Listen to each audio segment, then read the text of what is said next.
With Tracey having the baby so early. Oh, wait, did I say Stacey? You said Tracey. Oh, see, this is what I'm gonna do. Oh. Our first time, we were like, it was overwhelming. this is pretty cool. The first night we had a headache too. But yes, after headache. a couple hours, I was like, we need to go to the car because I'm overwhelmed. She said, I hurt every day.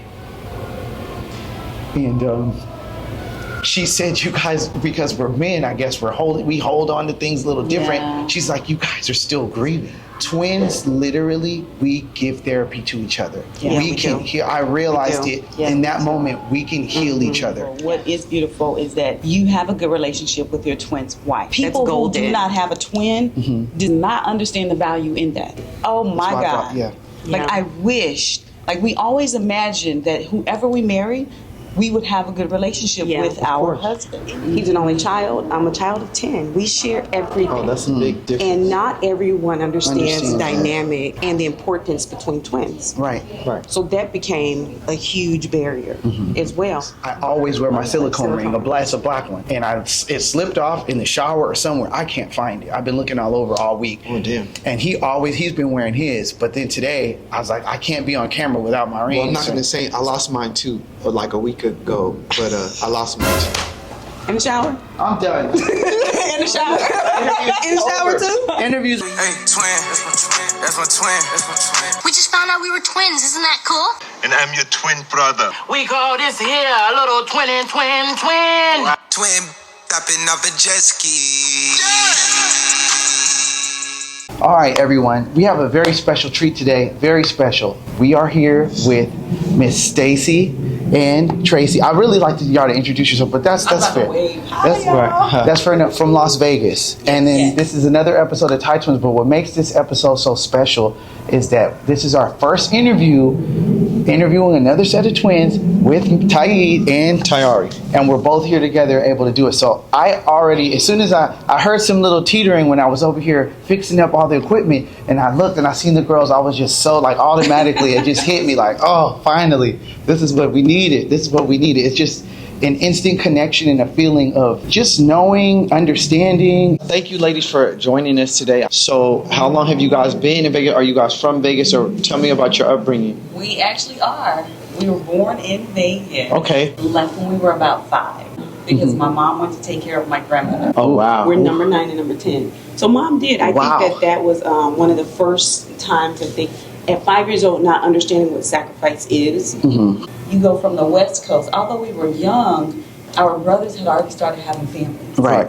They were 19, 18, married, and when you guys were younger. yes. Okay. Yes. So we've been aunties since we were 4.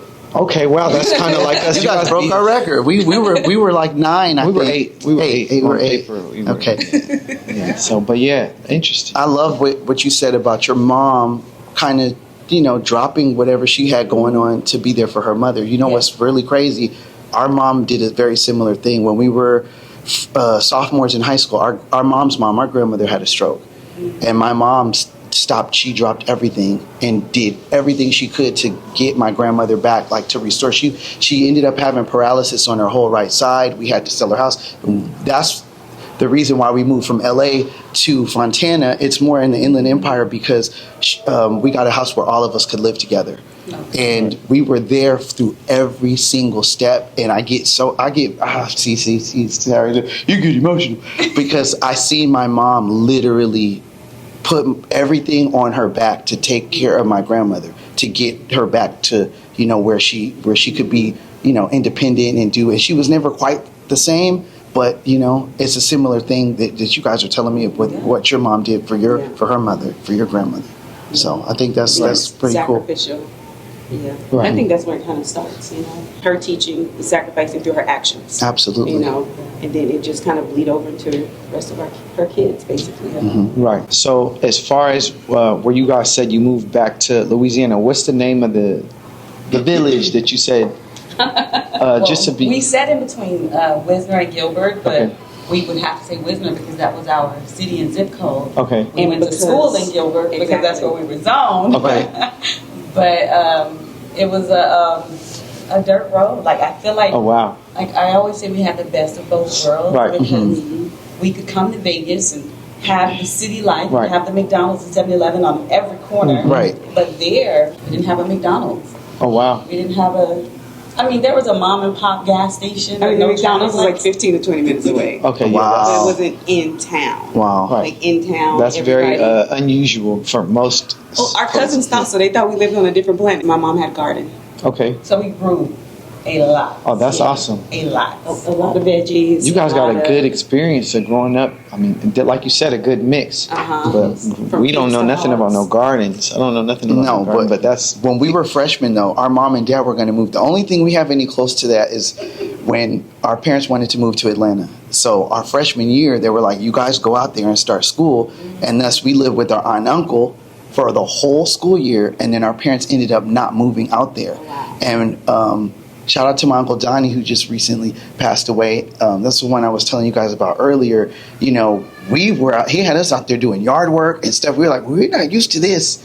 I was like, I'm getting cut up on my hands. And like, he was a big, like, brawny, like a big guy. And he was just, showing us. country boy. Yeah, country for sure, from Huntsville, Alabama. So, he kind of instilled that in us when we lived there. And then he was a man of faith. So he had a church and things like that. So we would set up every Sunday, and we learned a lot from him outside of just that city life that we knew, because he was very much different from how we're used to seeing, Yeah, but just in general, our parents would take us back east a lot. We have family in Atlanta. We'd go to Florida. We've been all through, Louisiana, obviously New Orleans to be specific, Alabama. We've been all through the South, and then, of course, the East Coast. So we got to experience that every summer, for family reunions and stuff, just different, cities, and from New York all the way down to Boston, everything. So we had a good experience with that. So just to touch on that. And I wanted to ask you, ladies, how's the family dynamic? So,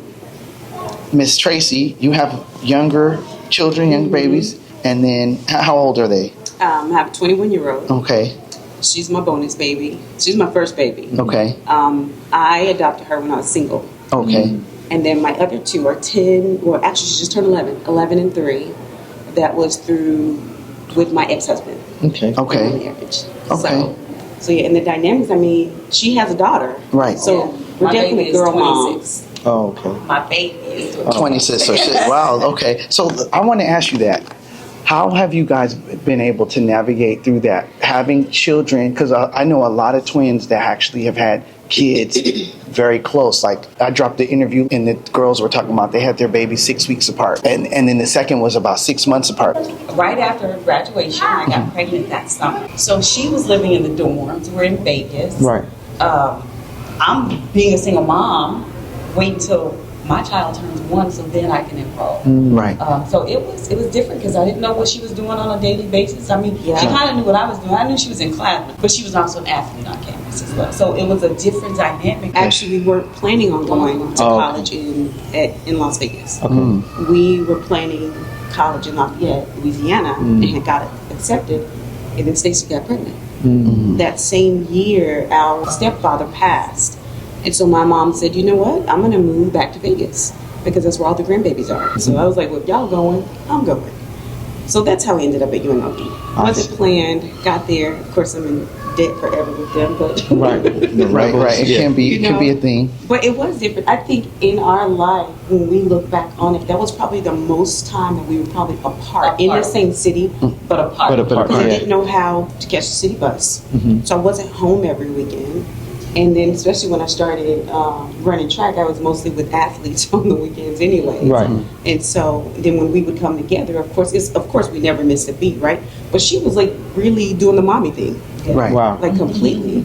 And Alexis was like both of ours. Like when she started college, she'd bring Alexis on campus. And so Alexis was like that campus baby. Okay. So with Miss Stacey, having your baby early, how did that look like when it came to support from Tracey? I don't remember not having the support, but physically, because she was 30 minutes down the street in college, it was different. So my mom and I lived together in the beginning until her father moved out there. We have a very supportive family, but I'm grateful that mom was here to actually help me with mine. Right. Because childcare was like, eventually it killed me. Like, I literally felt like like I should work at the daycare. Right. Instead Of of course, I working understand. in the medical field. Right. Because it was so much. And then Alexis was in what, kindergarten? She's in kindergarten. And they didn't have all day in my area that I lived in. Right. She didn't go to school all day. It was like 2.5 hours. Right.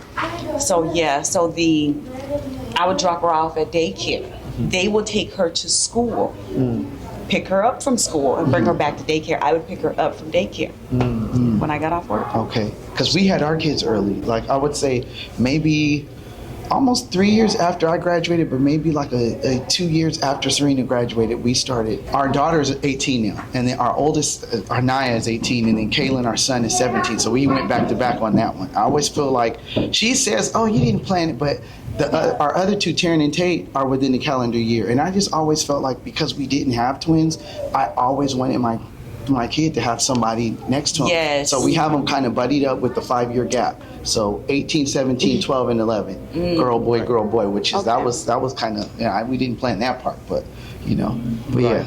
And Ari, with just starting his family now, it's like we have babysitters. The kids are old enough to watch this. Yes. Their cousins, and it's crazy. Indeed. I was thinking last week, like, I don't really think about I don't think about our genes and stuff. I know we have the same DNA, but it's like when they're hanging out with their cousins, I'm like, technically, that's your half sister. That's their half brothers. It's weird when you look at it like y'all are cousins on paper, but that really y'all are like half siblings. It's weird. Isn't it weird when you look at it that way? Yeah, it really is. But I just think with support, when you're younger, I don't think you're as established, and you're just working. You're trying to just get through it. Yeah. And I think when you get older, Yellow crystal.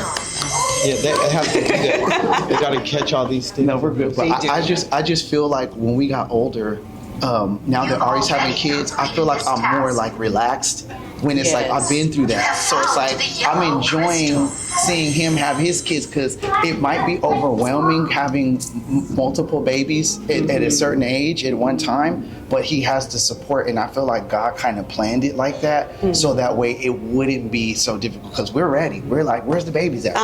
We want the babies, and Serena's always very supportive in that, and then the kids are older. Even Tyid and Tyari, even though they're 12 and 11, it's like, go grab that bag, go do this, go do that. So it's really nice to be able to have that support when, like I said, when we were younger, we just try to get through it. You know what I mean? You don't really know what you're doing. Yeah. You just power through it. You just then you look back, you're like, dang, I did all that? Oh, okay. Yeah. Yeah. I mean, she saved me like during that year of Alexis being in kindergarten, because I was like, we gonna be moving back in the house with mom if I don't figure this out. Right.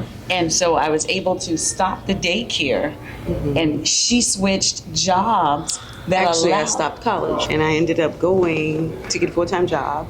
At that time, I had my 21-year-old. I had decided that I would take care of her. Oh, okay. And Which is our great niece, by the way. She's our great niece. Okay. she's our great niece, and I'm the only sibling that didn't have children. So my mom was like, That time, what are you going to do? Right. So with Talea, mom could watch her because she was a baby. Right. But then with Alexis, because I was a store manager, I could break anytime I wanted to and go and come get her and take her to mom's and then head back to work. And I could stay at work. And she can stay at work all day. So yeah. Yeah, that was nice. There's definitely that support system that you got when you do find a rhythm. It's like, okay, this works. And it's just like I said, with Ari having the babies now, it's like we're available, like we're here, so it's nice to, when we were younger, I think me and Serena, like I said, we're figuring it out, and Ari would be like, oh man, I'm going out tonight. And we would kind of I always say we live vicariously through. I'm like, what you doing tonight? What happened tonight? We went out to the club, man, with bottle service or whatever. And I'm like, yeah, tell me more. I'm at home with the baby, like, yeah, tell me some more. What else? Like it's like in story time, And then he'll come over, he'll hang out with the kids. He's like, all right, good night. I'll see you later. And he's always like the fun uncle that comes through, and then it's like, all right, Ari's cool. He's the cool. He is the cool uncle. Right. Yeah. He knows it. He's the cool uncle. But I don't know, as far as relationships go, so you were saying, Tracey, that you were married. I was. And how long were you married, if you don't mind? For about 12 years, and we probably got engaged 3. So in a relationship, it's for 15 years. So yeah, and then I recently got divorced in May. Oh, wow. Yeah. Okay, so pretty recent. We're still going through it, technically. No, not so much. But I mean, the healing journey, definitely, right? The healing journey started way before we started separating. I see, right. and through the divorce and stuff like that. I think the major change for me is not so much as letting him go, because you got to. I think that the one valuable lesson I learned through that marriage was people show you who they are. Right. Believe them. Right. And believe them. Right. And the thing in that is we like to put that brand on someone and say they'll grow into it. Right. He's an only child. I'm a child of 10. We share everything. Oh, that's a big difference. And not everyone understands the dynamic and the importance between twins. Right. Right. So that became a huge barrier as well. So I think that believing who they are, Right. but coming mentally like you're going to disappoint people, whether they're in your church, whether they're in your family, whether they're your friends, because they're probably looking up to you. Right. But also once you become in that peaceful mind state that says this is healthy, I will not tolerate toxicity Right. or any type of, whether it's verbally or mentally abuse, you won't tolerate it, right? Because the thing is you want to set that tone for your children. And if your children are seeing that this behavior is okay, they are confused in their future relationships as to how a man should treat a woman. 100%. You know, Very and me true. having 3 girls, I'm like, something's got to be done.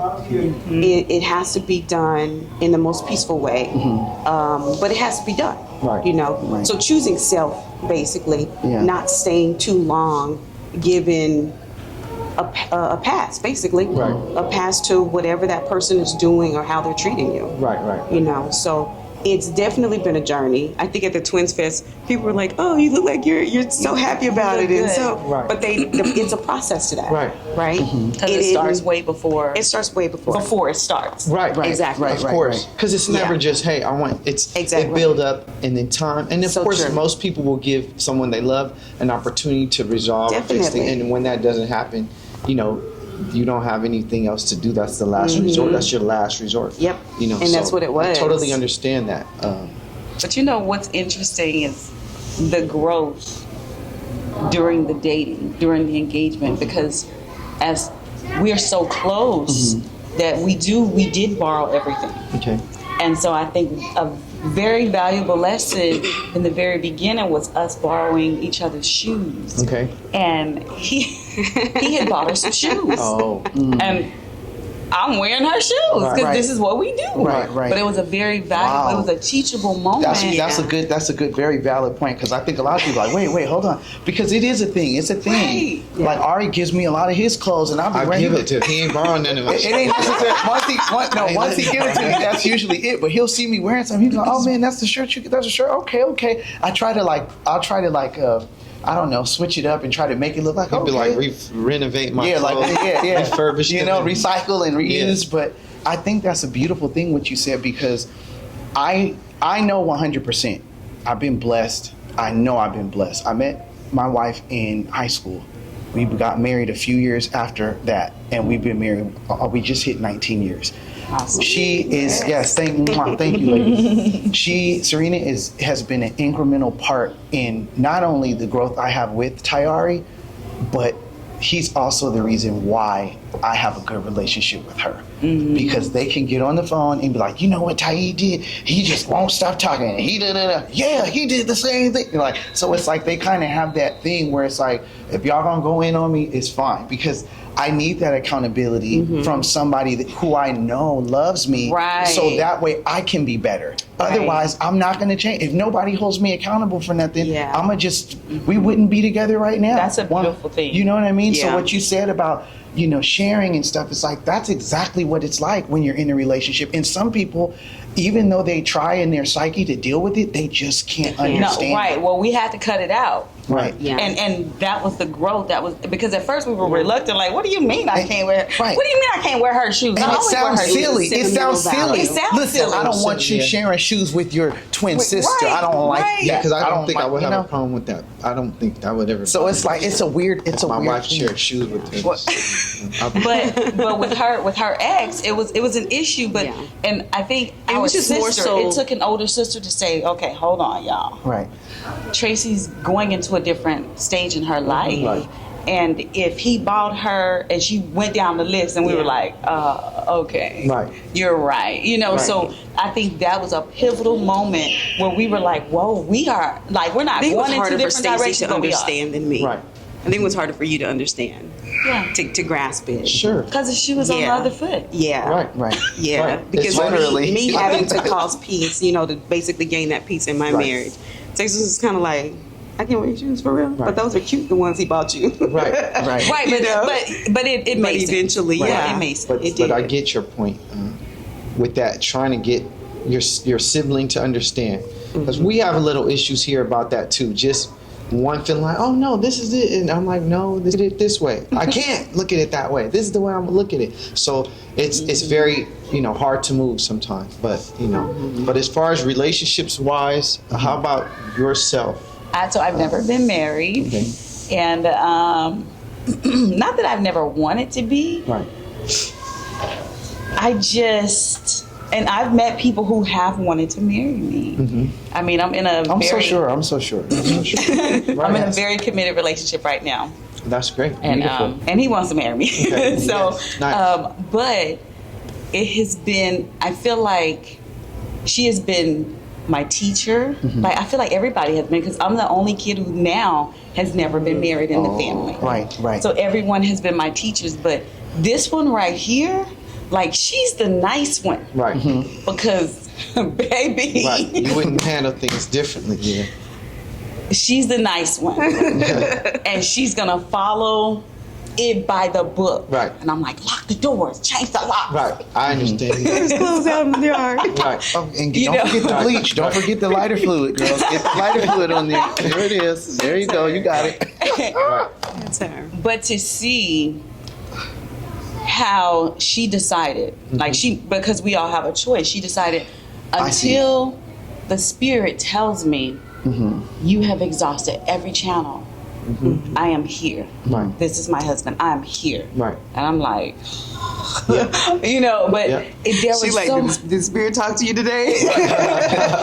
What is saying? What it's saying? What it's saying? That's Tell funny. me. That's- Tell you what my that's funny. spirit's saying. Right.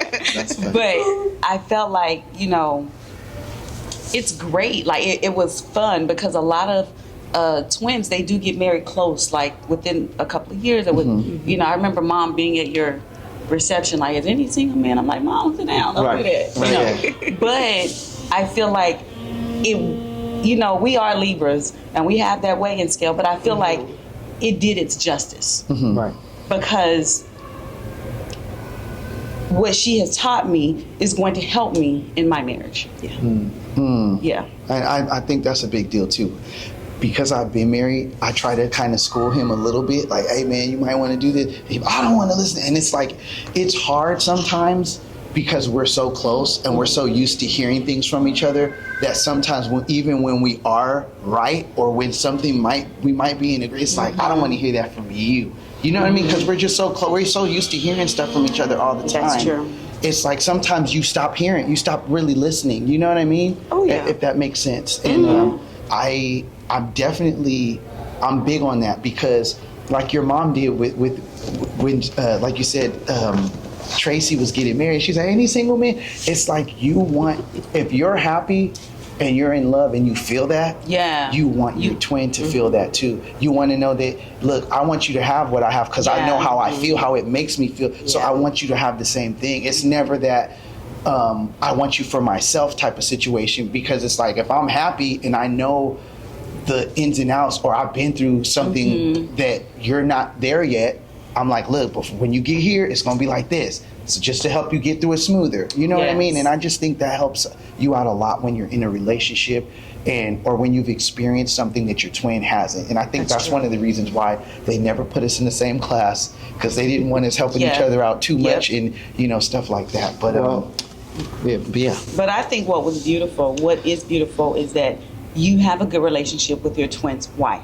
Like, people who do not have a twin does not understand the value in that. Right. Yeah. It's a big value. Because it is, oh my God. Like, I wish, like, we always imagined that whoever we marry, we would have a good relationship with our husband. And you envision that. You go, we're going to go on dates, we're going to do Because this and who that. can set her straight?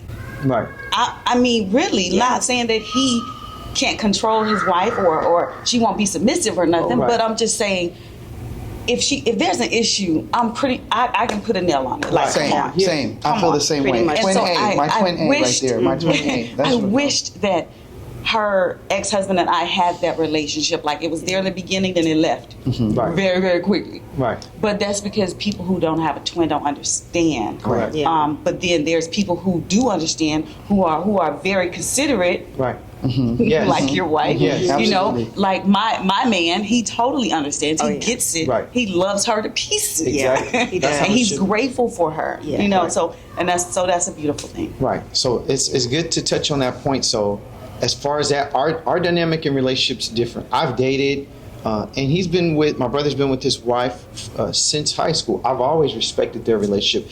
I feel like if I was in a relationship, it's a little different though. Like, he feels like, hey, what are you guys doing? And I never been involved in his relationship. I respect it, always support it, and I do it from a distance without overcrowding it, right? Without getting involved. You guys need help? Sure, I'm here to help. But for him, he likes to be all up in it, and I'm like, wait a minute, that's not the same. I didn't do that with you when you were. And so he's like, well, I don't care. I could tell you, I could do this. Twin A. So I'm gonna just go straight up. I could do that, and then also the way you handle, your sister said you handle it with grace. That's how you're supposed to. I mean, we go through our ups and downs, and really that's the best way you can do, because you look back, you don't want to have I shouldn't have reacted like that, or I shouldn't have reacted like this. So, but as far as that, we just have a different dynamic, and I think there's boundaries too that need to be set sometimes when you're in a relationship. Definitely. And because we're so close to each other, you could be like, well, I don't care, and I'm gonna tell. I was like, well, don't tell my business. Don't tell. That was between me and you. Don't start spilling. Right.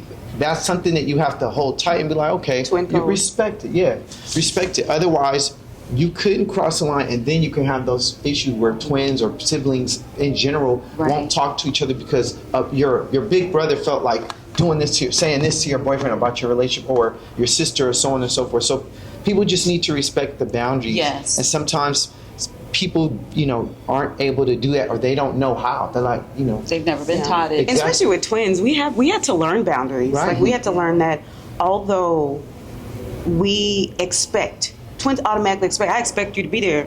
I expect for you to drop everything. I expect for you to be my A1 day one, basically. And when you're not, I'm feeling some kind of way. Disappointing a little bit. But that's where communication comes in. Yeah. And maturity. Because I know early on, I would say probably in our 20s, we had to have that talk. But we still have to have those talks sometimes. Like, hey, you do it this way, I do it this way. Like being the fun uncle. Right. My kids consider Stacey the fun auntie. They all come running down the stairs. Right. I have to check. I have to both check. Like, Right. well, how do I look, TT? Right, exactly. Right, so she, and it's fun, because you have those different dynamics. You got to. Now, with you guys, you said, what's your wife's name again? Serena.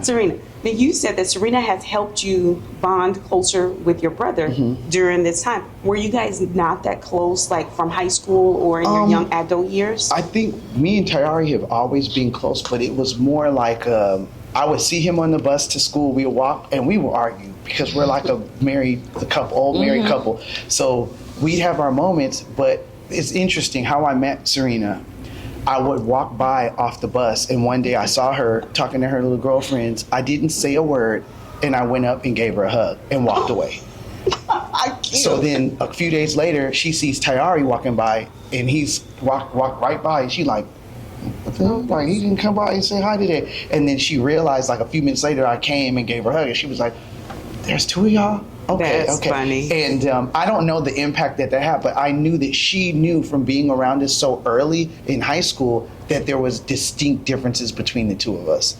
And how to, I guess, help me understand, hey, your brother operates like this. He doesn't operate the same way you do about these things. So you have to respect that, and you have to understand that he doesn't feel the same way you feel about this particular thing or that. And then for me, I'm always looking forward.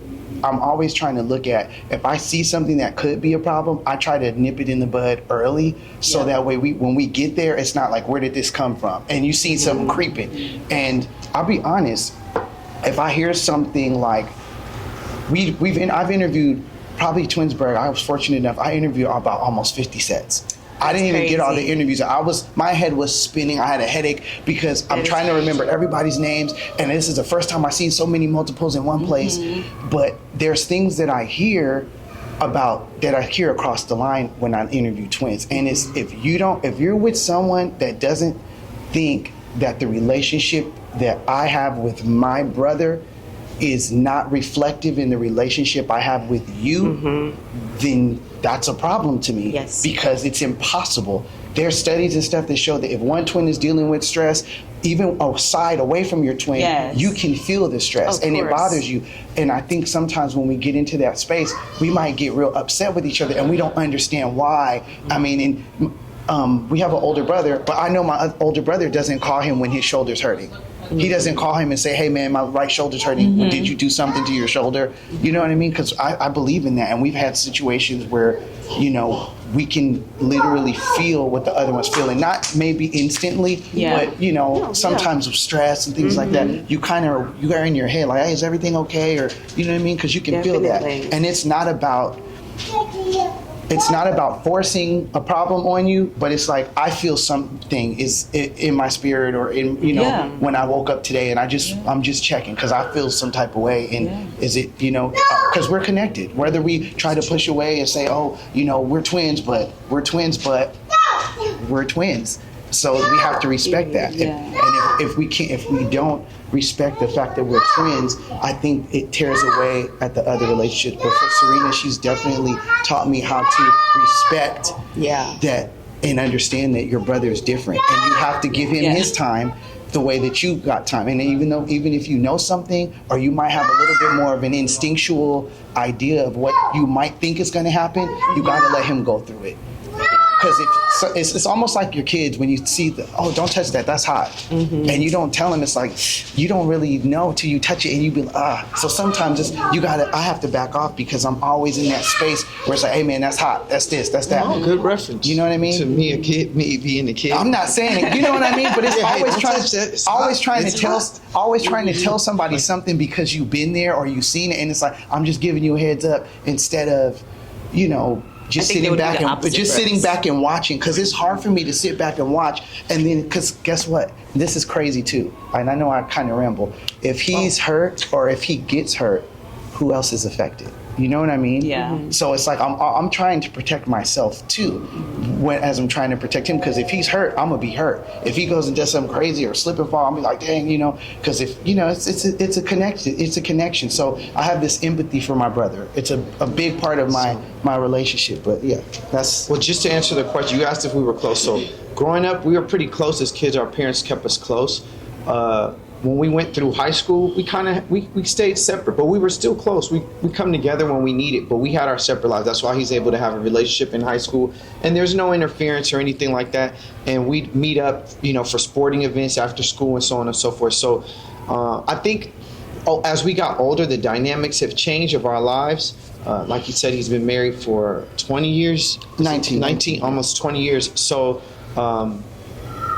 I've had different experiences where I've been able to date. I have different experiences of my heartbreak and all this stuff I've had to deal with over the years where he hasn't really experienced that. So when we give each other advice, it's kind of different because it's like, well, you've only been in one relationship. So there's things that I know he can't know that I've physically experienced or emotionally and so on and so forth. So it's just the advice about kids and stuff like that. He's had kids, so I could look forward to that. But 20 and almost 40, having kids is two different times. Yeah. You know what I mean? So my mental understanding is different. Kids can be challenging, however, but so that's just the difference between. But we're still close. We just have a little differences more recently with relationships and just boundaries, because someone has to still respect twins, brothers, whatever. There's a respect that needs to be there. So that's the only thing that we've had, and understanding that. So, but that's now you mentioned boundaries early on. Yes. And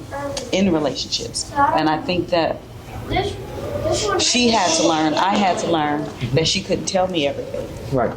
Yeah. Right. Because we saw that it was hurting not only my relationship with him, but it was hurting me with my relationship spiritually with him. Right. Yeah. and it wasn't good. I was not in a good place because I'm ready to go like to that, like, and she's just sitting over there like that, like, well, you know, and I'm like, no, right, exactly. So we both had to learn, like, and I even in my relationship, I don't tell her everything. Yeah, right. So there's different things you give and take, but exactly, you have to still have that. You guys can be as close as ever, but you still need to have your relationships. You know, that's why I respect his marriage, and that's how I do. I love his wife. We get along. I love her like my sister. We always get along. It's always respect. And now it could be to the point if we ever did clash, I could just go, you know, because I know so much about them, but I wouldn't do that. I love them and respect them. There's nothing that would allow me to get to that point. But some people, and you know, just growing up with parents maybe that might not be emotionally, you know, stable, react differently. So when you grow up and you see that, some people, oh, I hate you. And you know, people argue, brothers and sisters, and then it goes to your relationship and so on and so forth. So, you know, you just want to try to take your time and make the right choice, you know, when you're upset or if you're having issues. So that's pretty much it. When you say upset, so what rings a bell is in our household growing up, my mom was big on not going to sleep mad. Okay. Yeah. So even though it was 4 of us, like, and the oldest one, LaShonda, she really didn't argue with us. She was older. But the 3 of us. Yeah. So we have a sister a year and a half older. You couldn't go to sleep. Mom was like, no, hug, makeup. Hug. Nobody's leaving this area until you hug and kiss each other. That's great. That's awesome. Yeah. So, And that's another thing I was thinking about yesterday. I always ask twins like what they love about being a twin, and then I was thinking like, what do you not like? I was thinking about what I didn't like, but if I could start and then y'all can share what you think. One of the things I'm starting to realize is people want to, when they see you, they want to see you together. They want to see you happy. Seeing twins is like that celebrity effect where, oh my God, you know, so you get excited and it's like, I'm not really happy right now. I don't want to be happy. And it's like you don't get an opportunity like a normal relationship where you might have time to cool off or be upset or frustrated. When you're a twin, it's like you got to be up in the picture and you don't have a moment. It's like, can I have a moment to be, you know what I mean? To be upset? Can I have a moment to chill out? And, you know, and then as soon as you tell someone, oh, and it's like, we want y'all right here. We want y'all together like this. And I noticed that's one thing that I realize is a thing. Because most people get moments where they're frustrated with each other and they get time to be apart. Definitely. But when you're a twin, everybody's always, and you can't tell nobody, we're arguing or we're not having we're having a moment. And then they're like, well, y'all need to. And then next thing you know, my dad's calling me. I'm like, Dad, what's going on? He's like, yeah, I heard you and your brother. Oh my God. So it's like, it's one of those things where it's like you don't get a moment to kind of to be upset. It's like you have to turn on and be. You know what I mean? Yeah. So my mom had 7 girls and 3 boys. Okay, 2 sets of twins. Right. Our brothers are twins. They're fraternal or fraternal. Okay. Nice. And they're the oldest. They're 61. They're 61. And so, but we wouldn't go to our friends and go, Stacey just made me mad. Right. Because again, you can't deliver everything to everybody. No, right?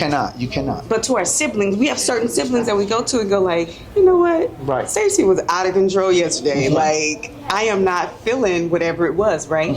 So I think we give ourselves that opportunity. Now, sometimes we can be getting dressed and one of us will say something or do something like, why your tone like that? Like, it's not my tone, it's the way you took it, you know? Right, exactly. It could be something like that. Yeah. And then we'll get in the car and we will still address like you still in your feelings. So you're just going to act like this the whole night?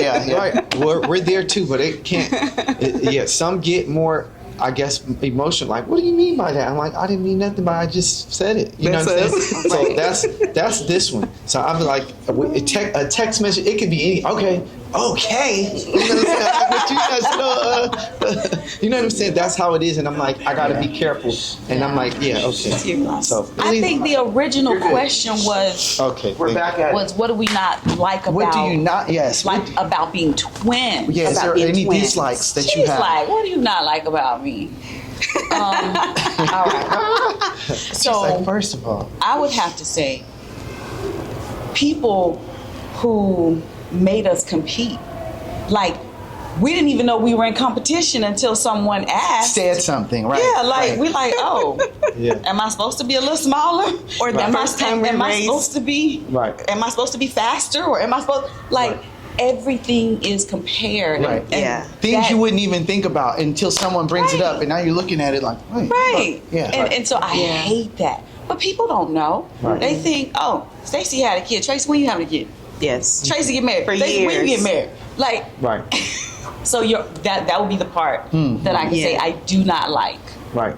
And that's for That sure. all Being around. always Compared. comparison. Yes. Because it can put that single, like by itself alone, can create wedges between It twins. does, yeah. And it does all the time. Yeah. So, yeah. Yep. And what about for you, Tracy? I think just the expectation, the hidden expectation. Even if they don't voice it, there's a hidden expectation of how we should be, how we should act.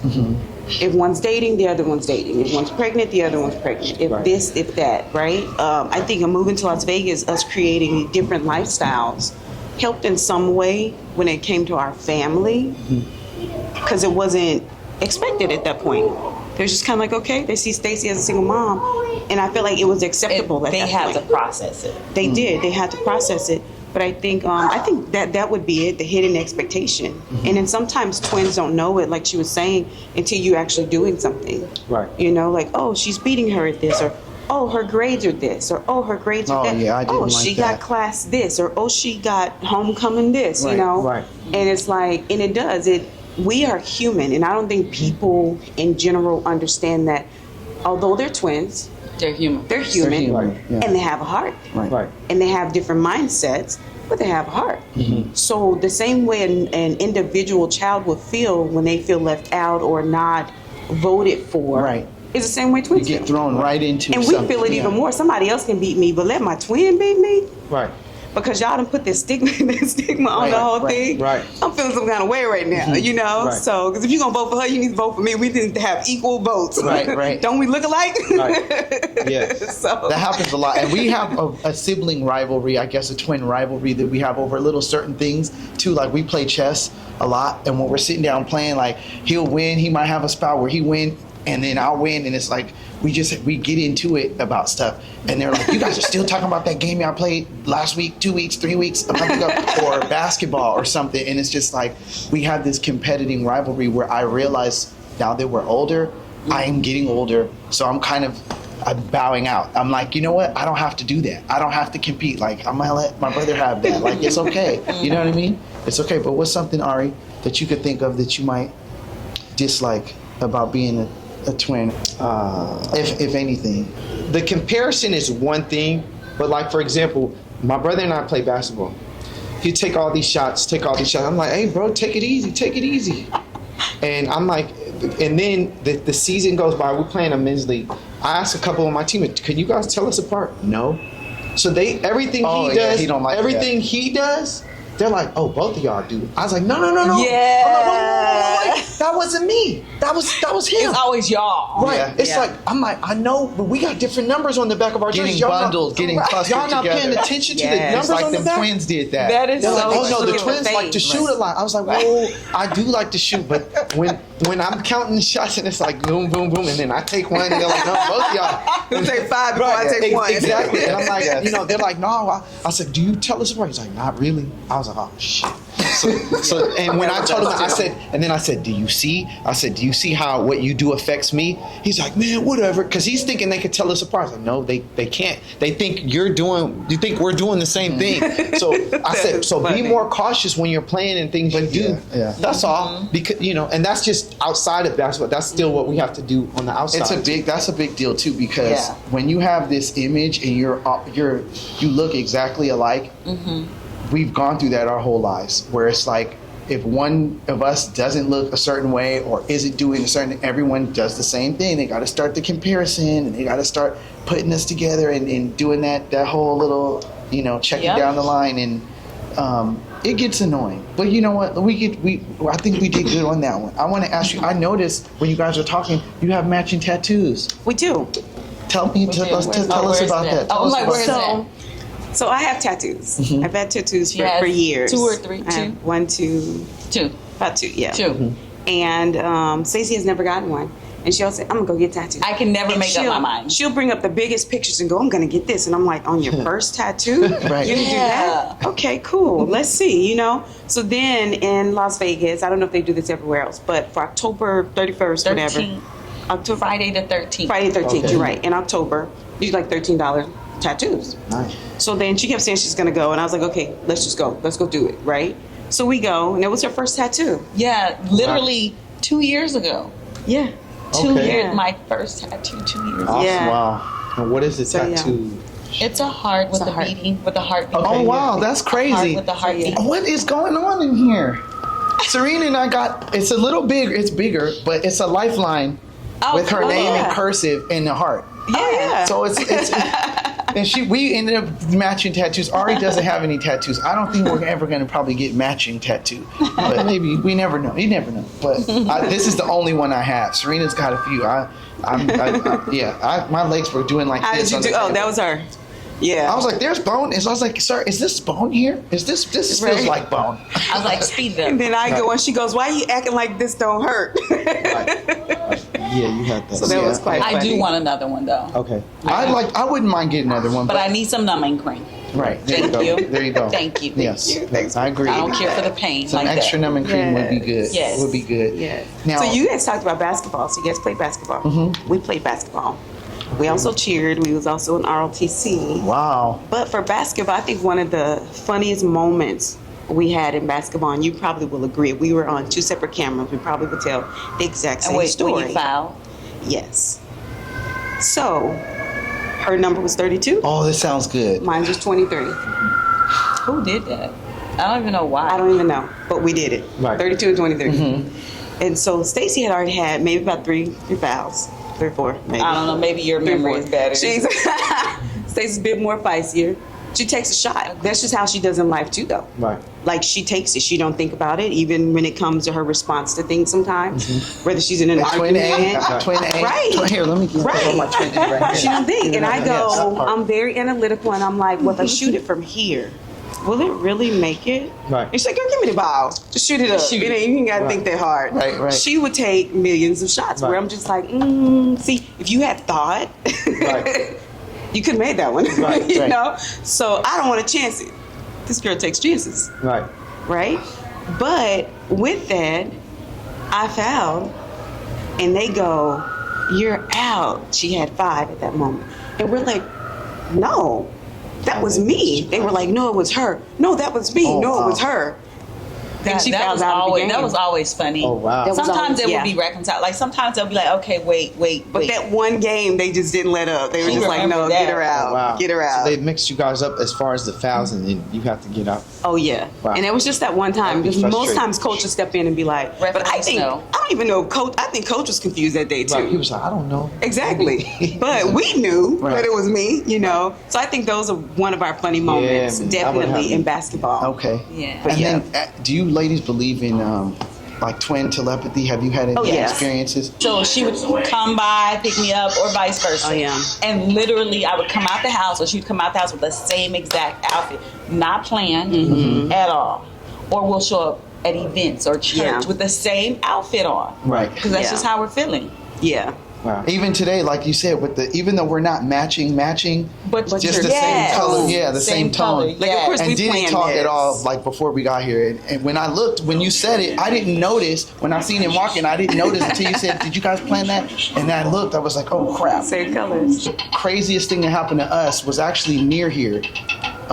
Ari's girlfriend at the time's daughter was having a birthday party, and we lived about an hour and 45 minutes away from here at the time. And we drove out to the party. We didn't get a gift for the baby, so I was like, all right, let's get a gift for her. But we pulled up to the spot early, so I said, where's the Target? It was like 5 miles. I was like, dang, we got to drive 5 miles back. So we get to Target. I run in there. I grab a card. I grab a bag. I'm coming down the aisle in Target so briskly because I'm in a hurry that I'm not paying any attention. And by the time I get to I'm coming down this aisle, and we bump into each other, literally chest to chest. I look up, I see him, he sees me, I drop everything in my hands. I was like, what just happened? Because he had to have been walking the same speed or close for us. Right. We didn't even have a moment to say, oh, there's my brother. Hey, what's up? It was just like, we went chest to chest. This is the craziest thing that we've ever experienced. It's like if you bumped into a stranger at the store, which we've all bumped into somebody at the store, like, oh, excuse me. And I was like, whoa, like we kind of bumped into each other. So, yeah. That is good. And his girl was looking like, what? It was pretty interesting. It was intense. It was, because I couldn't believe that just happened. I didn't know he was in there. He didn't know. And just the fact that, how often do you bump into people in an open space? It wasn't like it was crowded. Right. We bumped into each other chest to chest. Certain intersection, and we just it was like the universe or something was just like boom. It really was weird. That is funny. And I'll never forget the look on his girlfriend's face at the time. She was like, what like she was in shock. She didn't know what happened. And then as I'm coming out, as I'm still in there, I call Serena. She's in the car with the kids. I'm like, babe, you wouldn't believe what just happened. But she sees who she thinks is me walking out the store. It's him, but he don't have a phone on him. She's like, well, how can I hear you, but you don't have your phone or no Bluetooth? And it was Ari walking out of Target. So that was weird. Funny. And I still remember that so vividly because we had on white t-shirts and jeans. He had on pants, I had on shorts. But I had jean shorts. So we weren't quite wearing the same thing, but close. You know? Yeah. So you know, with the baby, I told him, man, I couldn't go to sleep the other night. I was up till like 5:30, this and that. And he's like, yeah, I was up with the baby till 5:30. And I'm like, oh, okay, that explains. Yes, you know, it's little stuff happens. like that. You don't know until when you find out, you're like, oh, really? You know? I wonder how many other things happen with us when we're not together that affect our day-to-day. You know what I mean? If we could really like walk through all that. Yeah. You know, Well, we were talking about how Ari's wife has twin siblings. Yes. Okay. Yes, and it's funny because you shared the person that you're with has twin siblings, fraternal boy and girl, and I was like, it takes time for me to register because I never really think about it. But my wife has younger fraternal twins, her brother and sister. So yeah, I forget to think about that. But yeah, that's funny. We have that in common. So that's kind of cool. Yeah, we were talking about how I'm able now to like give you some tips out there because man, they coming at you. She's like a magnet. They coming at it, right. And I'm like, you know, don't do this, don't do that. Say this, say that. You know, right. Delete. You know, right. She's very quick to be like, I'm done. You have to be, unfortunately, because And nowadays, you do. Yeah. You know, and learning that after being in a 15-year relationship, you do. You take it for what it is. And stop putting a pass on things. You know. Right. I think with Stacey and I, like you guys felt like, you know, because there's such a huge gap between a single life and married life. For us, we just think it's perfect. Right. Because although I was in a marriage, I learned so much that now that she's dating, it's like sometimes I do have to let it play out. She's a firecracker. Like anyone who knows us growing up, like I don't know that they could not tell us apart. I don't know. Right. I don't know. I don't remember people going, "Oh, I can't tell them apart." But they knew who to mess with. Right. They knew they wasn't gonna mess with her. Right. Yep. They knew I was very passive. They knew that if they said something to Tracy was gonna be like, "Whatever. I know I'm not whatever they're saying, so I'm gonna walk away from this." Right. Now, growing up, kids may call that she's scared. No. I just know who I am and what I am. She just knew what to answer to, who Exactly. not to answer. Right. This one, she'll answer to whatever. Right. She's about that life, and she still is that way. Right. She is. Right. And people would tell you, and most people probably didn't like her more because of that. Yeah, you don't play games. That's all. Exactly. Stacey's very quick-witted, so I think in this time span, we think it's perfect the way how I've been married. She's been single. Because honestly, her dating life feels like a married life to me. Right. Yeah, It still the can way be I was like it telling still him can be that The way way. they moved and grew. I didn't date like that. Yeah, I was Like, telling him about my significant other. Yeah. How amazing he Yeah. but he also understands in that. Right. But that we also grew up together. And like, she gets we grew to- up in the same She gets to area. talk me off the ledge when it comes to the single life now, because it is totally different. I mean, I had Tamari at 35. And you were and- married so it was early 30s. Yeah. So maybe 34, 33. I mean, we got married, then the year later we had our first child together. Right. So 33 maybe? Yeah. About that. 33, 34. And her being single this entire time, me being married, I just think that it's interchangeably, because she gets to talk me off the ledge and I get to talk her off the ledge. Right. You know, and a lot of times mine is more cautious. Not even ledge. It's more like, girl, let me school you real quick, because the game is so different. Right. Right. These men don't have mentors. They're not talking to older men in their life. Right. They're not getting advice. Yeah. They don't have men in their corner because they think taking they know social media as if that is how they are supposed to treat a woman, and it's just not. Right. Yeah. And I agree with what you're saying too, because if I was in a situation, pray to God, Lord willing, it don't ever happen. If I was ever in a situation where I was having to date again, I would have to lean on him and his experience that he has dating. Because I'm like, well, what do I do? How do I, figure this out? Because it's something, I'm like a deer. Yeah. I'm like a wounded deer. You just let off into the wild after however long. Don't hurt him too hard, y'all. Right. I ain't gonna make it. So I really appreciate that nuance between the two of you, experiencing things at different times, but being able to lean on each other. Yeah. It's very important. Very important. I was trying to think of something else. It just was fleeting. I took my glasses off because I know without my glasses, people could see better resemblance. But I got my eyebrows done yesterday, and the lady she put a little zest on me. She put a little zest on me. I can see that. So I'm like, yes, because we have really thick eyebrows. Not that hard. We have really thick eyebrows. You can see we have really thick eyebrows. But when I went home, I was like, you know what? It's gonna grow back. Don't make me. She cut him that. Yeah. She gave you a haircut. She was like, you shaved the middle. I was like, I have to. She gave you two. You got two haircuts. Yeah. Right. Did they do that one outside too in the parking lot? No, this one was inside. This one was inside, and then I went outside to get my hair cut afterwards. Okay. So how is it when you guys go through like something like very hard? Like what do you think like one of the most memorable, probably moments in your life that was probably even like life changing? You want to go? That's funny too, because I've been wearing we had these. Not to throw off what you asked, we have these silicone rings. I always wear my silicone ring. It's a black one, and it slipped off in the shower or somewhere. I can't find it. I've been looking all over all week. Oh damn! And he's been wearing his, but then today I was like, I can't be on camera without my ring. Well, I'm not gonna say I lost mine too, like a week ago, but I lost mine too. In the shower? I'm done. In the shower? In the shower too? Interview's over. No, not in the shower. And I lost it. I can't tell you. For like a good 7 days, and then I was really disappointed because I wear it when I go to the gym. I like to have it on, but my wife found it in the car seat. Because I got all 3 kids out one day, and then I guess it came off on the little one, and I didn't know. And she found it. I was like, "Oh man, I'm glad you found it." And I could put it. It's just more comfortable when I'm at the gym and dealing with stuff because this one. So it's a silicone wedding band. Yeah, it's just a little wedding band. So I normally don't wear. I have not put this on in probably several years. So but I found mine. And I thought I wasn't going to find it. Trying to get them through these almost 40-year-old knuckles. It don't fit like it was when we first got married. But anyways, to answer the question, anything that we've been through that's been real challenging. I think recently with Uncle Donnie passing away, so just to give you context, like I said, we lived with our uncle for a whole year.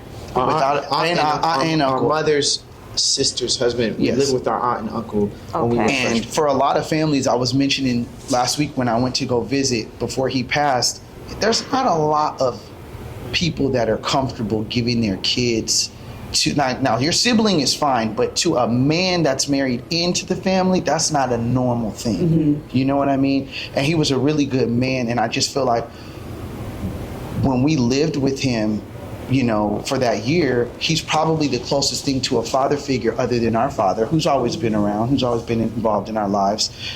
And that it hurt. And I wanted to be there for my aunt. I wanted to be, hey, what's going on? Is everything okay? Can I, I went out there. I'm more action driven, and I feel like the shock of the news that he wasn't doing well kind of stunned Ari, where sometimes I feel like he's not as active. And even with the kids, I know he probably can't move around as quickly and do as much, but we reacted to that, I feel like, differently.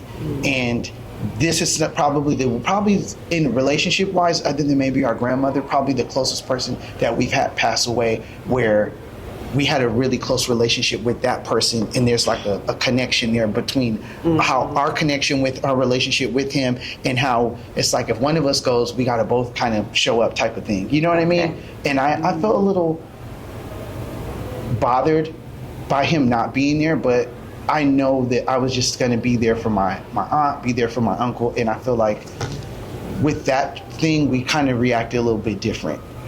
Because Tyari was telling me, I don't know what to say. I don't know if, I'm in shock. And it's once the time passes, you feel you're still sitting in that, and things we got to keep moving forward type of thing. So that's something I could think of recently, but you could share your, I guess touching that, it was interesting. It was tough for us, but I am at a different stage with kids, and just more of understanding that we're at a point where our aunts and uncles might start, they're getting older. We're older. We're about to be 40, so they're starting to get older. So we have to look at, and I didn't really want to, and I don't want to prepare myself really to look at things like that, especially from my parents and stuff. So I think that's one thing, but also just how we react towards one another about certain things. That's just the most important, because we could get upset about things, but at the end of the day, I can't let my emotions for anything really allow me to,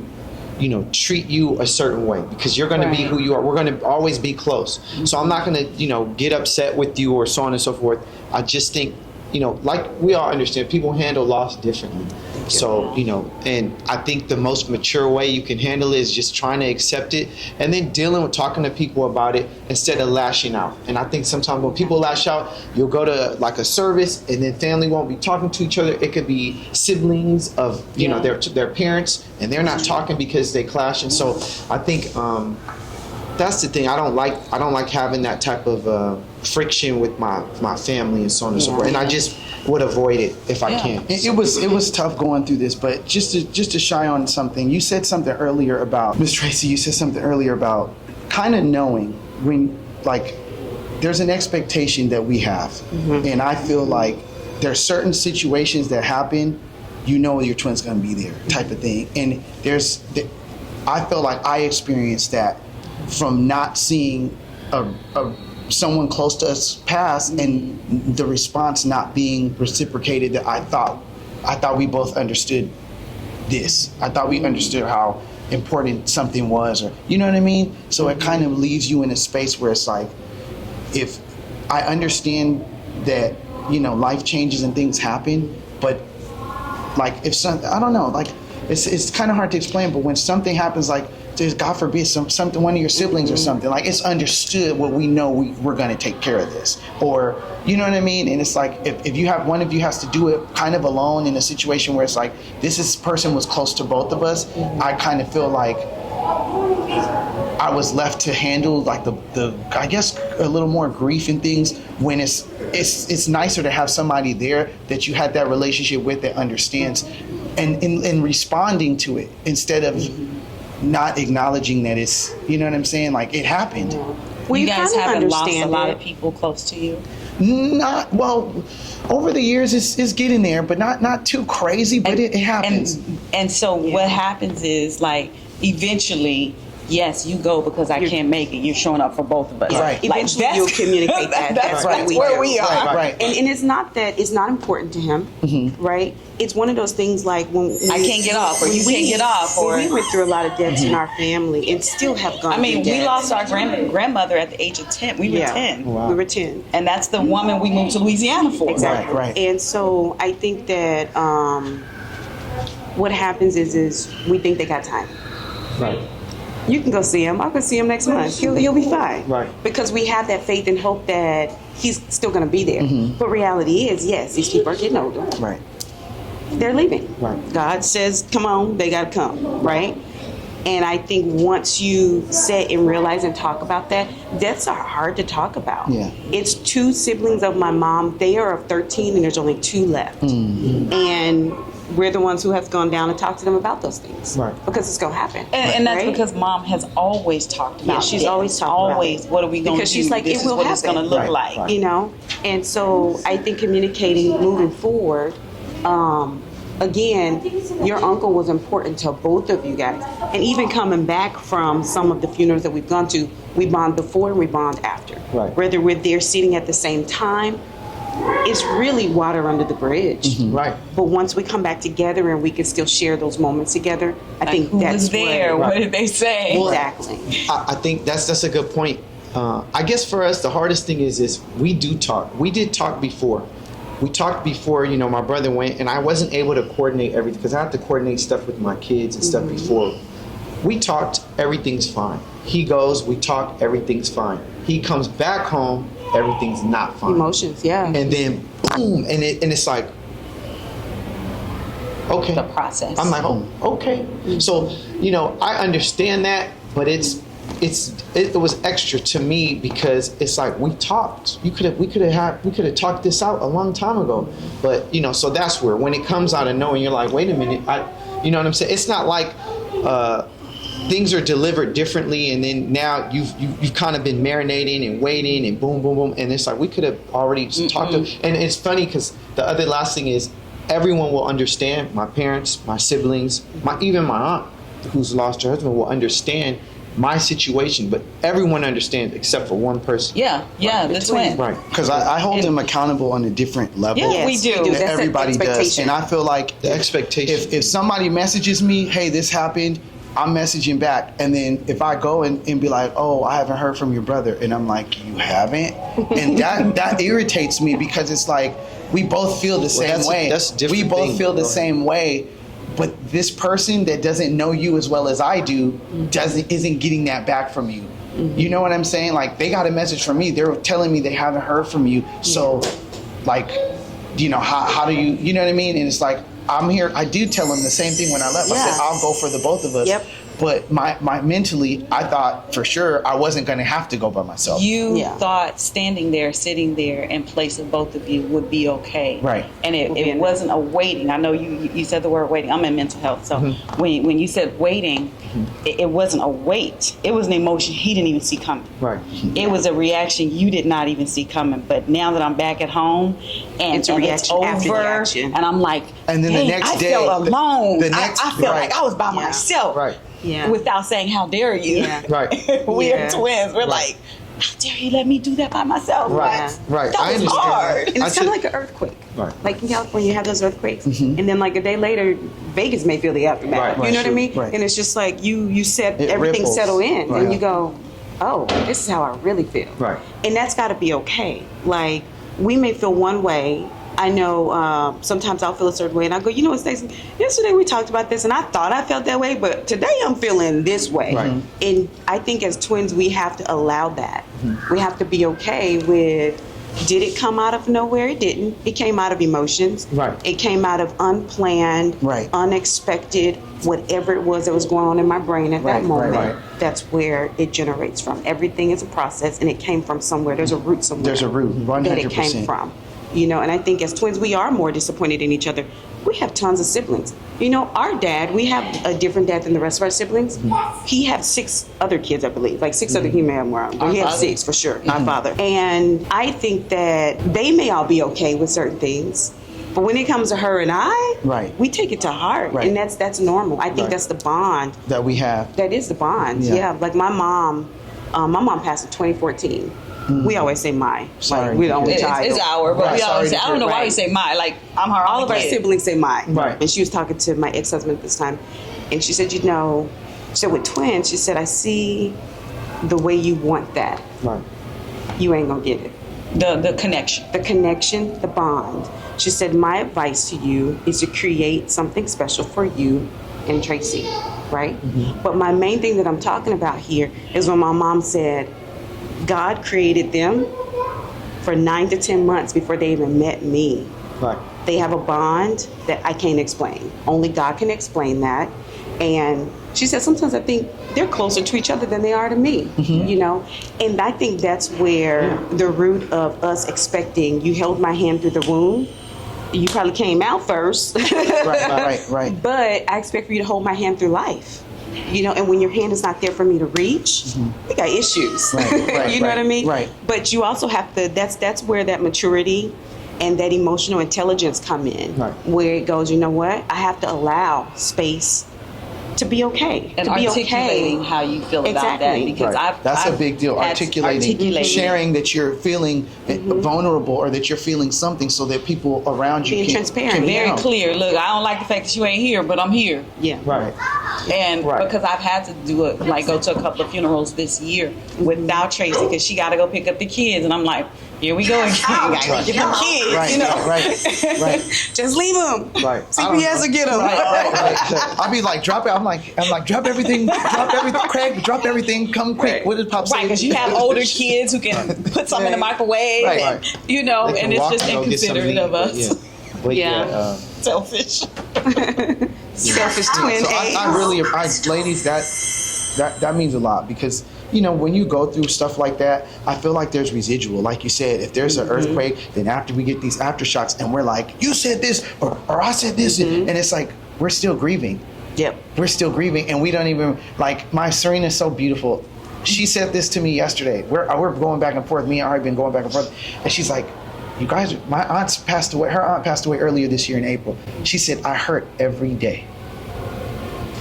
And she said, you guys, because we're men, I guess we hold on to things a little different. Yeah. She's like, you guys are still grieving. Yeah. And it just struck me like, I'm not even looking at that. I'm mad at you. I'm not, you know, it's like, I don't even want to process that I'm still grieving, but I am. Yeah, you are. But I'm not even acknowledging it. You know, and sometimes we do that where it's like we bump heads and we don't even realize, bro, we're going through something right now. We need to take a step back and look. It's not Tyid. It's not Tyari. Yeah. We're experiencing something that's a part of life, and we have to figure out how to get through it. Yeah. So she said that to me very simply, and I was just like, I didn't even think about it like that.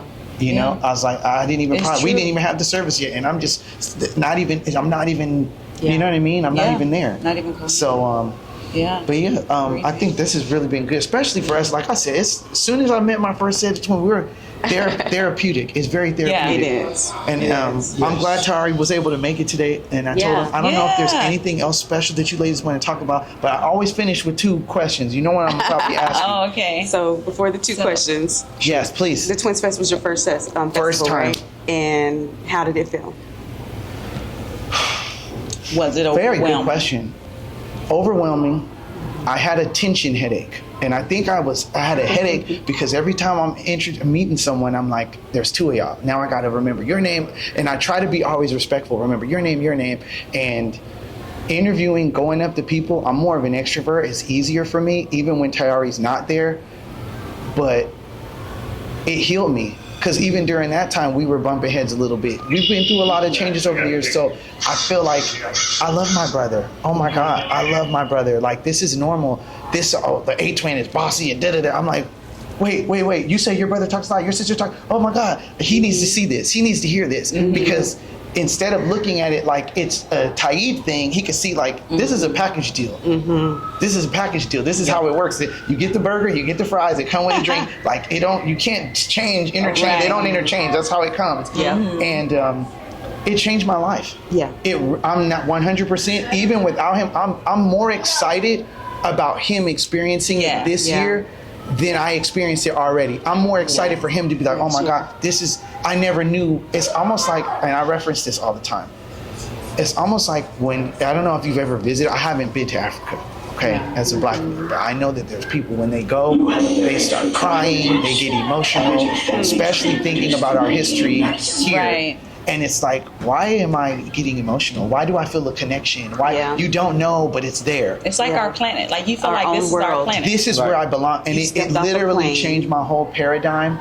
And meeting all the twins, it was like, I don't know you, come here, give me a hug. Right. Come here, give me a hug. Let me give you some love. Like, you're a twin, come on over here. Right. And it was unimaginably, like I said, overwhelming, but like, the connection is like, you don't need any words. We know what you have to do. Right, we know the things, even though you didn't say it, with the matching tattoos and you got the twin, fraternal twins in the family, or you saw your mom take care of your grandma. We experienced some of these things too, but those are things that are more general, but more specifically to being twins, like being compared, always having that expectation that if one's doing one, you have to, like, just all the little things, arguing and getting in the car and be like, hey, how you doing? Acting like everything's good, because we don't get that space, because people are gonna be all a bit like, okay, what's wrong? And then, sometimes I realized this year when we bicker, my mom and dad cannot help us.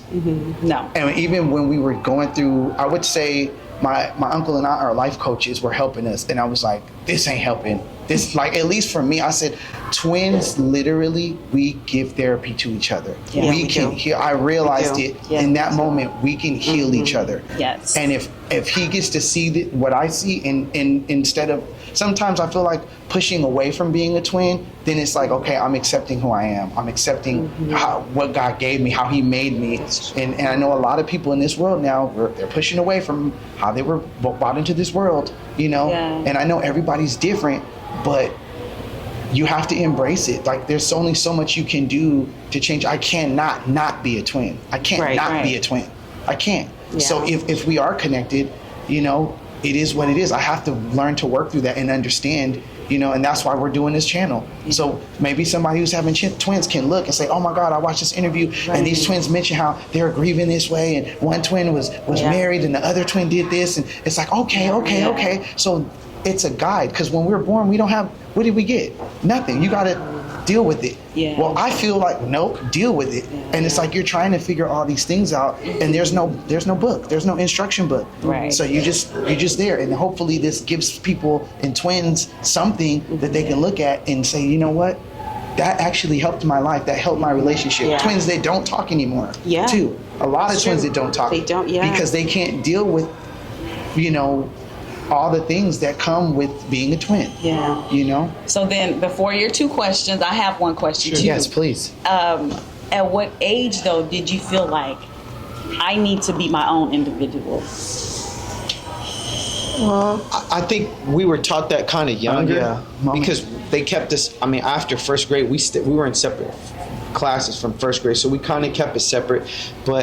And that's how it started for us. We didn't really get too mixed up. People knew us separate from our classes.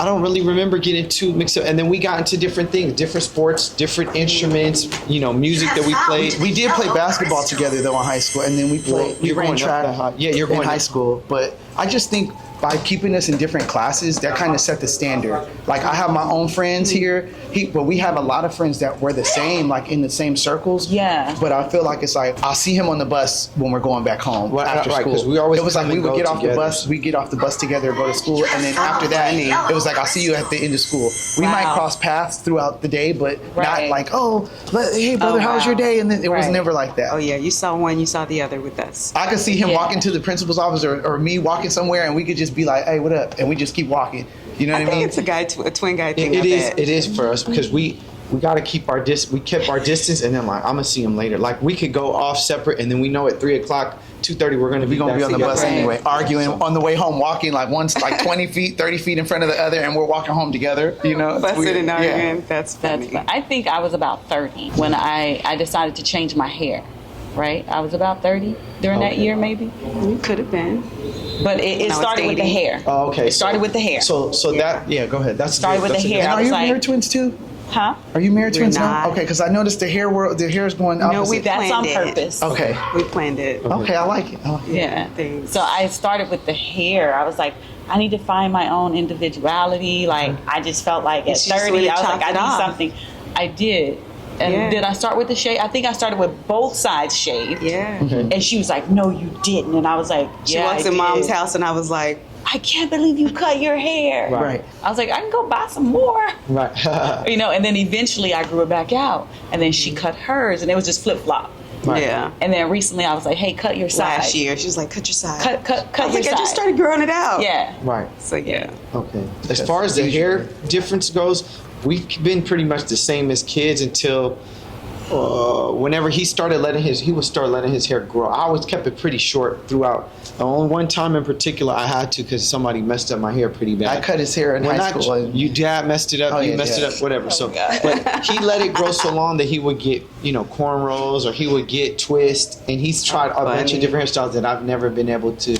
I never let my hair grow long. And he cuts his own hair too, by the way. Oh wow. Well, it's not in this. No, it looks great. He cuts his own hair. But I wanted to reference one other thing too. I told him this week, I said, when you go to Twinsburg, you're going to cry because Tari's not emotional.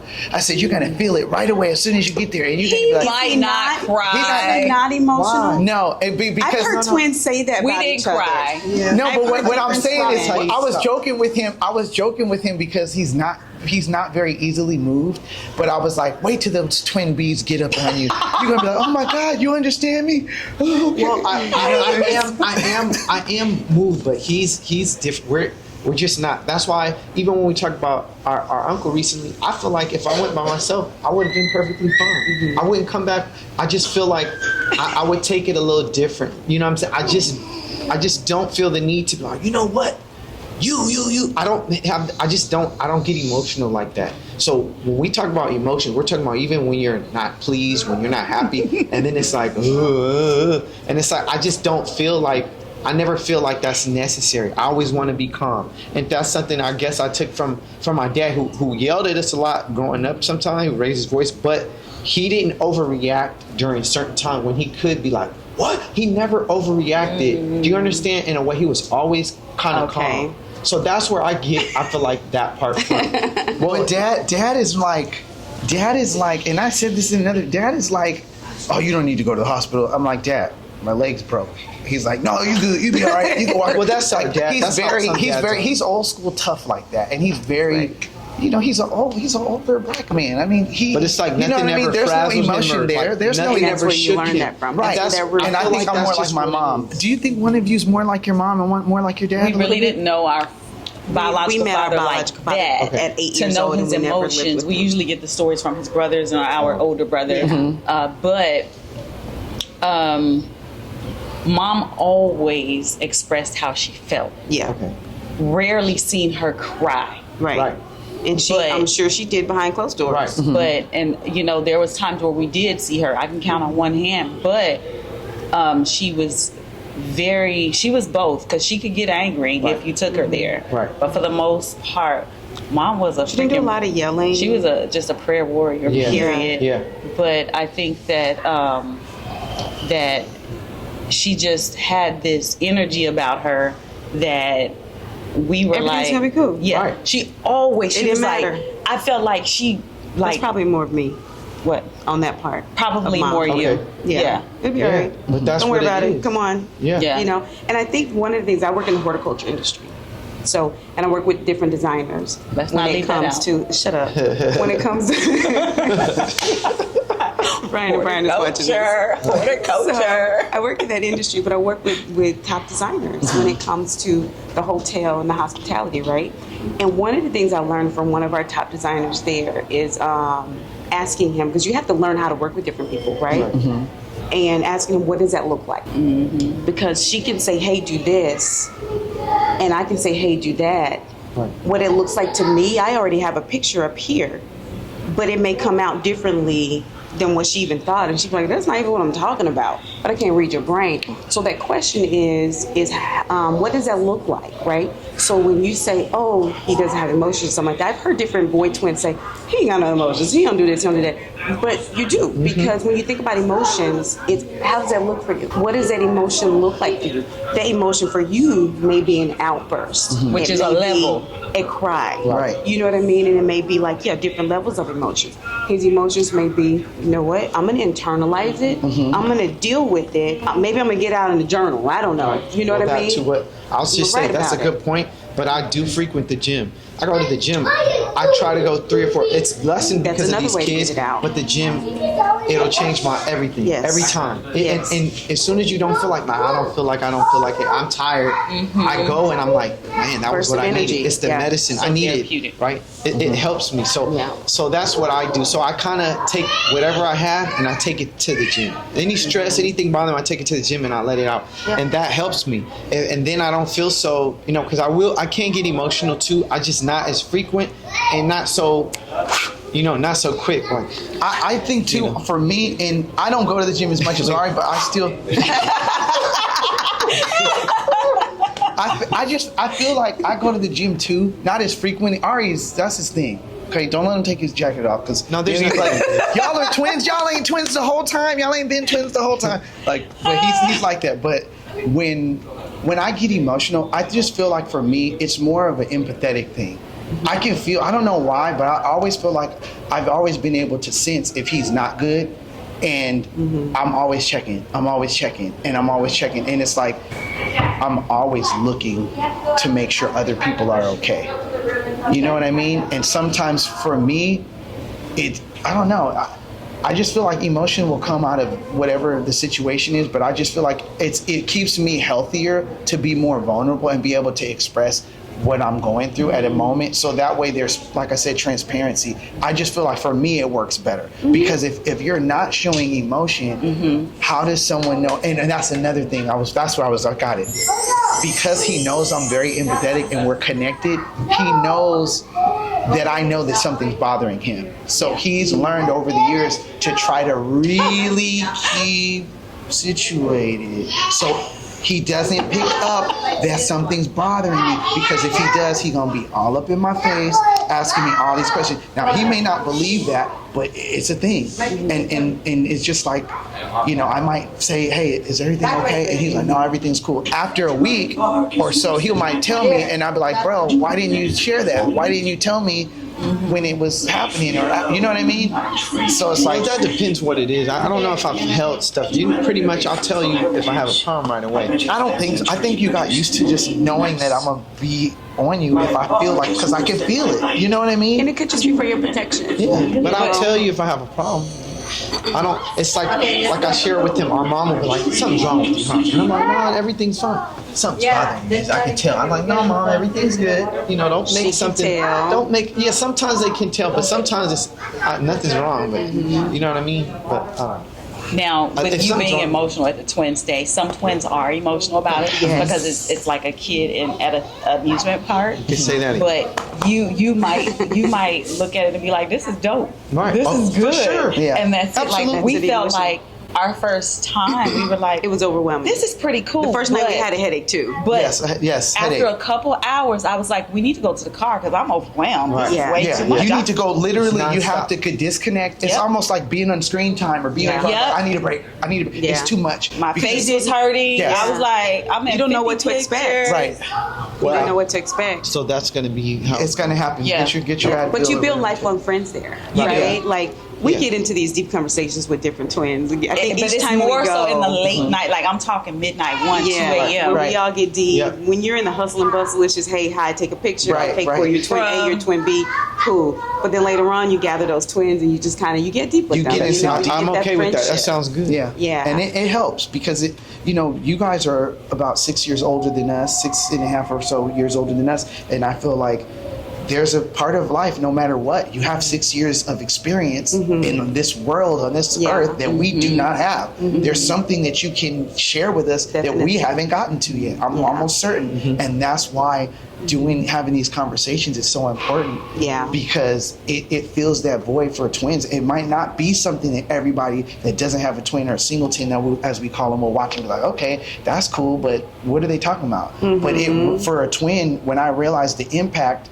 it had, it's like, wow, this is really, really taking off. It's really doing something. So, but yeah, those are great questions that you ladies asked us.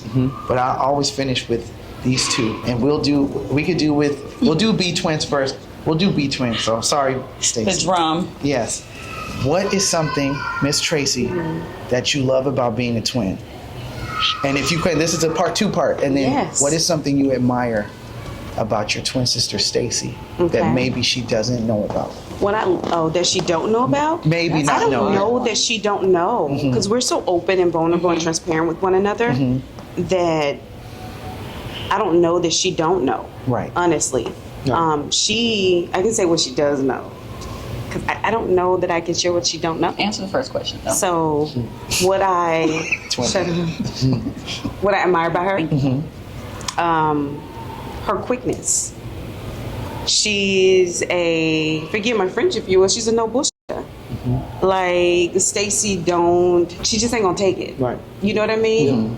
And I think that leveled us out as we were in elementary or junior high, high school, as well as adults.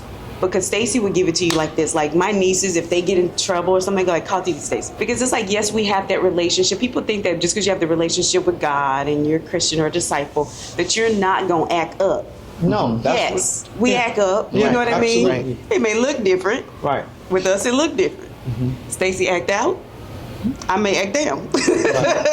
I'm gonna think about it. Stacey's just gonna pop out. But I love that about her because you need that realness. It's kind of like having a group of friends where everyone's kind of like this, but then you have that one that get up and just do whatever, and you be like, that's the fire in the group right there. Right. Like that's Stacey. Like I love the fire because I know how to put it out.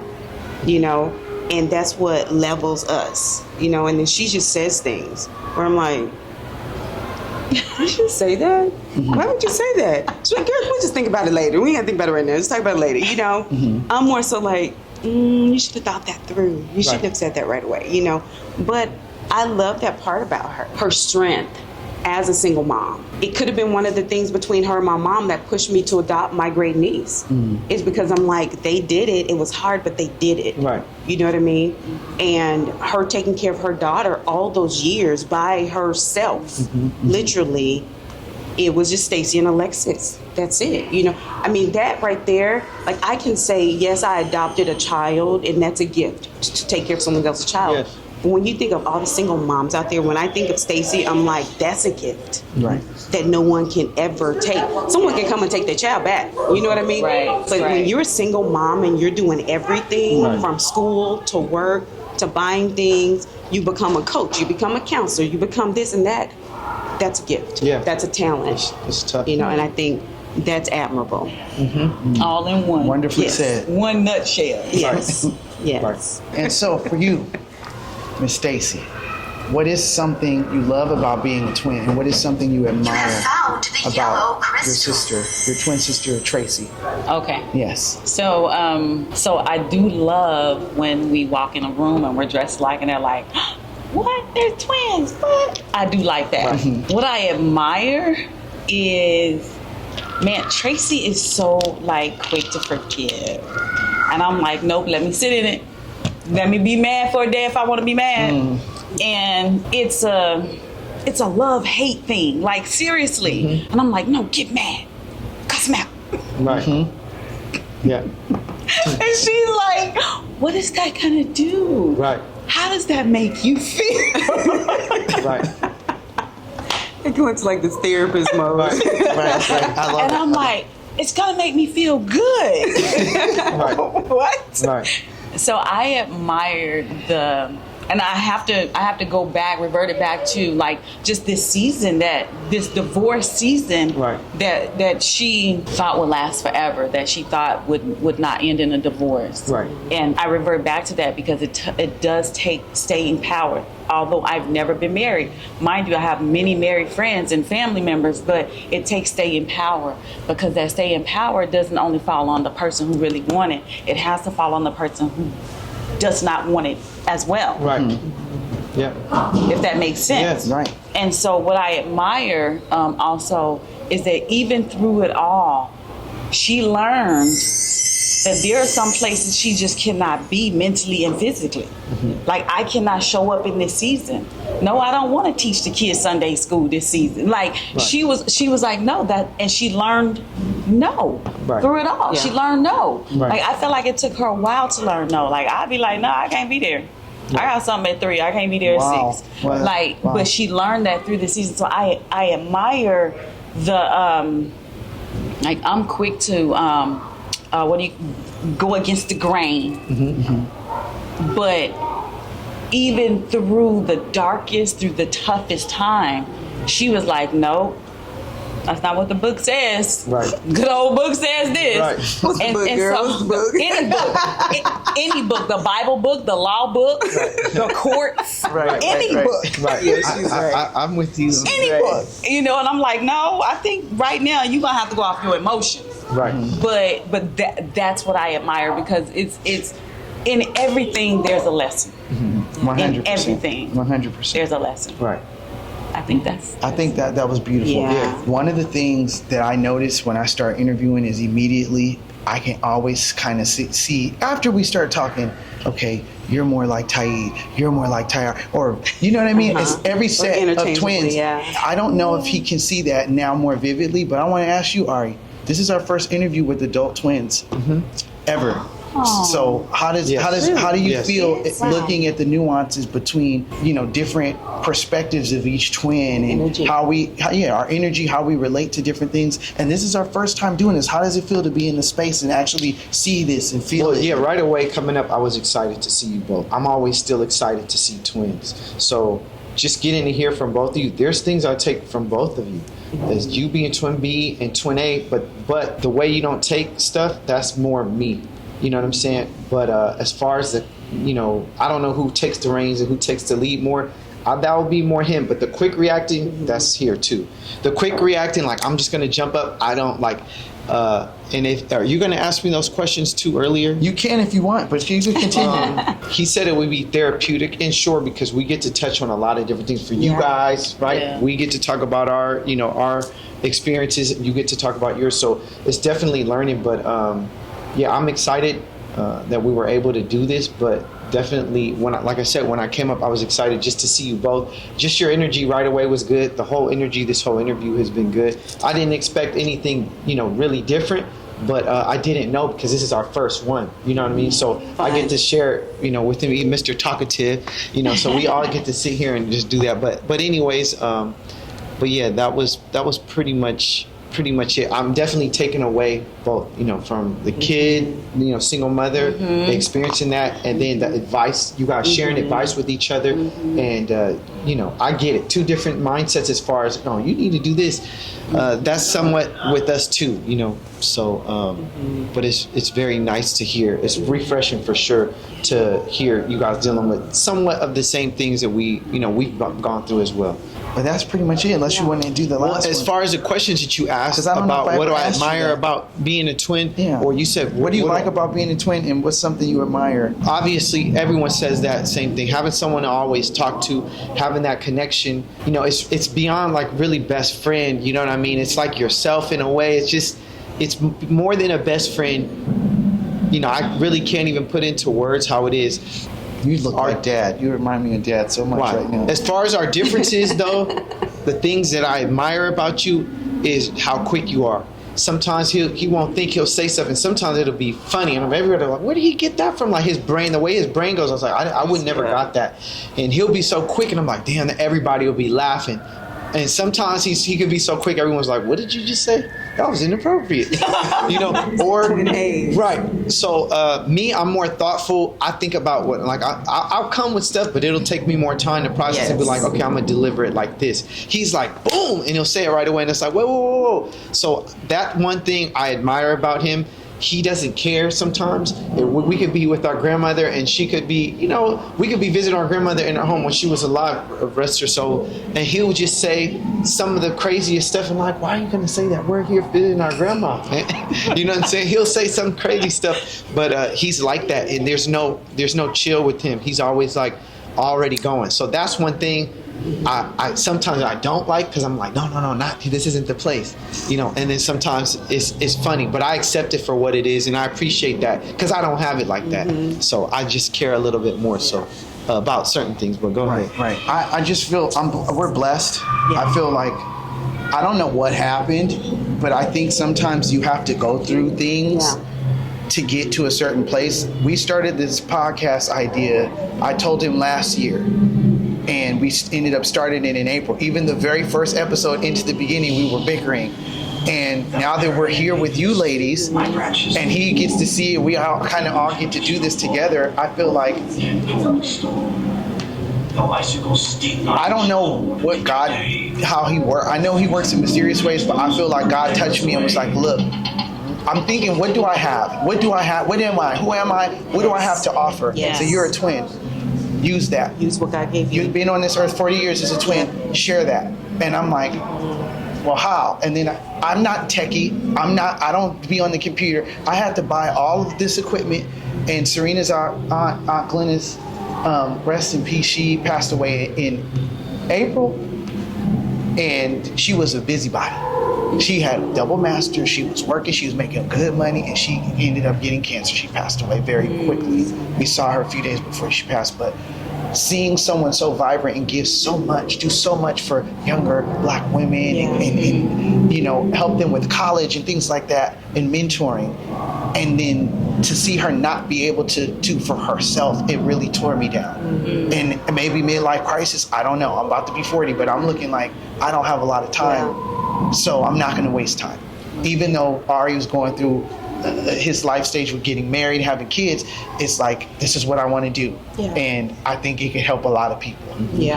So when we are arguing, I'm like, it's bigger than us, because this is good, because it's when we get through it, now we have a testimony. Now we have something we can share with other twins that haven't gone through it yet, and say, hey, look, we went through that. And this is what we did, and what you're going to get through it. It's going to be okay. So, you know, just thinking about how many people we're helping, that could get me emotional too, but I'm not going to go there.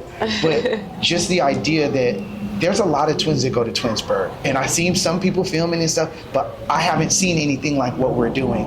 And I'm still kind of like, is this really like, did we really just start in April and already almost 56,000 subscribers on YouTube? Like I'm shocked. I'm like, I feel like I have imposter syndrome. Like, I've made so many mistakes and so many things, I don't know what I'm doing, and it's like something's happening that it can only be God. So we're blessed, and I'm grateful that God blessed me to have a twin, and that we could do, you know. And it's a blessing. And you know what? It's real, because it's like, there's some people that don't have. They think that their life is, you know, when they get to that place, there's people that get in these dark places, and they think the only thing they could do is like, I'm ended, I'm done, I don't want to be here. And it's like, you always got somebody that's pulling you back, like, no, you can do this, you're going to be okay. And it touches me, because there's so many people that were waiting for that person to call them or to tap them or to say their name, and they just let go. And it's just like, we don't have that. So it's like, it's like, if we were God's like, you know what? I got you. I know you need another person. I got you. I'm gonna do something for you. And it's like, you don't even know what you have until you start experiencing stuff. And the older you get, you realize, oh my God. You know, what a great gift that He gave me. I didn't ask for this, but I have to bear it. And God is good. He's good. So it's like, that's how I feel. And it's like, damn, like, am I special? Am I really this good? He's really looking. You know what I'm saying? So it's like, that's why I get emotional, because it's like, if you don't believe in God, or you don't believe in something, there's always something there for you to say, you know what, there has to be. How else would we be the way we are right now, you know, and who we are. So, and it's a complete blessing. It's beneficial. You know what I mean? And God has put everything. Like, there's a scripture that talks about how everything's permissible, but not everything is beneficial, right? And everything is at our reach. God has given us that, right? And I think it's a special thing and a bonding thing when you can go, what has God given me that I can bless the world with, right? And with your podcast, everybody, either they like to talk or their twin is going to talk. You know what I mean? Either way, there's going to be communication there, and there's going to be some fun. There's going to be something going on in that circle, right? I think when I think about it, I go, although your brother may feel like you talk a lot, right? At times, it changes for both of us, right? As twins, we have learned to show up and fill the room. When I was going through miscarriage, it's just something we very rarely talk about in households. Stacey showed up and she just knew to be silent. She couldn't give me advice. She couldn't give me nothing. She gave me some ice cream. So she showed up with flowers and ice cream and silence. You know what I mean? And I think showing up is the number one thing, and leaving that legacy. So what you're doing is you're leaving something where people can say, well, those are some good looking twins on camera. But what you want to hear is he touched people's lives. They got in people's lives. They built the bridge to friendship. These two twins weren't talking. Now they're talking. And that's what you're leaving. And talking to people who are, we're going to say less common, because not everyone can have twins. Not everyone can bear two humans and they're good. But why not you? Why not the show? They do Atlanta Housewives and Basketball Wives and all this other stuff that can be sometimes degrading and embarrassing. Why not this? That's a good point. So, Someone's gonna pick it up. so yeah, it's beautiful, ladies. I really appreciate your time today. I hope we could do this again, and if we go out to Vegas, Hit us up. 100%, 100%. Yeah. So that's pretty much it. Tyid Twins, Thanks, Twinnin, and Serena. Easy. Oh wait, hold on. Any shout outs to the kids? Any family back home? Anybody? What did you shout out? I'm just joking. I'm not gonna even say what she said. Anyway, I'm joking. that's not what I said. That's not what you said. No. That's what I heard. Oh my gosh. Okay. Anyway. Oh my God. Ari normally cuts my hair. He cuts my hair all the time. And I knew I didn't have enough time for him to cut my hair yesterday.